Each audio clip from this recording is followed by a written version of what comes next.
अयोध्या में बबलू खान, जो कि एक जाना माना चेहरा है और हमेशा से ही राम जन्मभूमि को लेकर बबलू खान का समर्थन रहा है।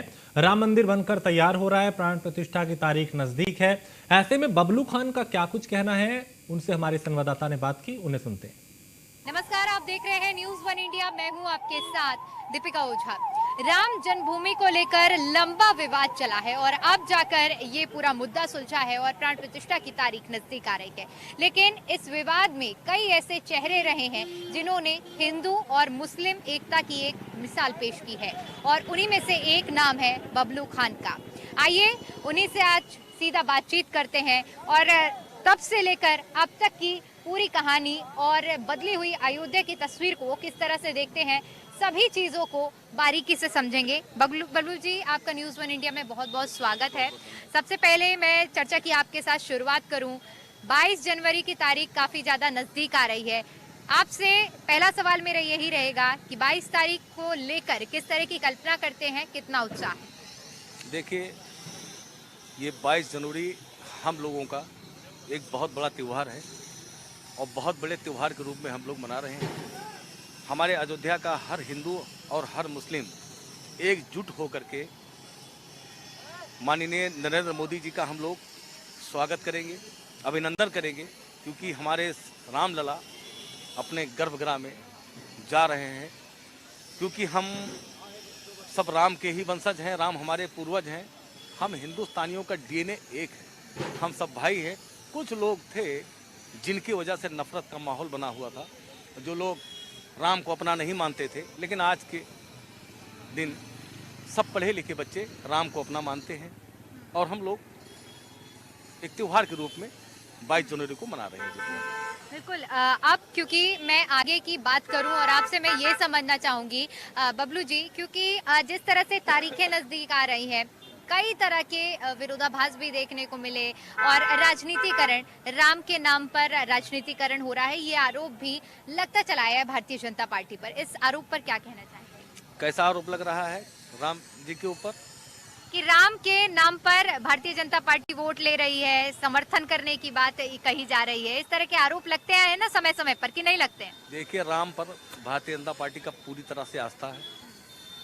और रही बात वोट की, रामलला को भारतीय जनता पार्टी पूरी तरह से दिल से मानती है, राम को अपना समझती है।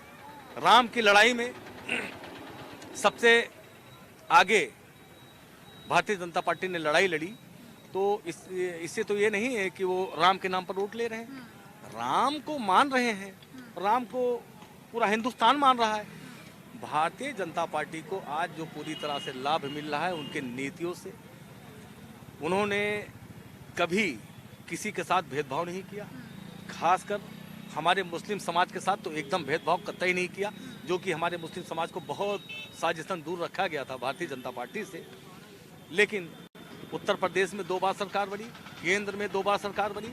सरकार बनने के बाद जो लोगों ने अपनी दुकान चलाई थी, उनकी दुकान बंद हो चुकी, क्योंकि भारतीय जनता पार्टी ने पूरी तरह से उनका दुकान बंद कर दिया है, मुसलमानों को पूरी तरह से लाभ पहुँचाकर। तो अब एक तबका जो मुस्लिम समाज भारतीय जनता पार्टी से दूर रहा करती थी और क्षेत्रीय पार्टियों को प्रदेशों में सत्ता में बिठाया करती थी, आज वही तबका पूरी तरह से भारतीय जनता पार्टी के साथ खड़ा है। तो भारतीय जनता पार्टी के साथ क्यों खड़ा है? कोई ऐसा योजना नहीं है, कोई ऐसा योजना नहीं है जो हमारे मुस्लिम समाज को बढ़ चढ़ करके उसका हिस्सा न मिला। नमस्कार। अयोध्या में आईजी प्रवीण कुमार ने न्यूज़ वन इंडिया से खास बात की। इस दौरान उन्होंने क्या कुछ कहा, उन्हें सुनते हैं। हमारे साथ बातचीत करने के लिए अयोध्या से आईजी प्रवीण कुमार जी मौजूद हैं। 22 जनवरी को लेकर क्या कुछ तैयारियां की जा रही हैं सर? देखिए, सभी तैयारियां हम लोगों ने कर ली हैं और लगातार हम लोग इसमें ऑनगोइंग प्रोसेस है, हम लोग लगातार कार्रवाई कर रहे हैं।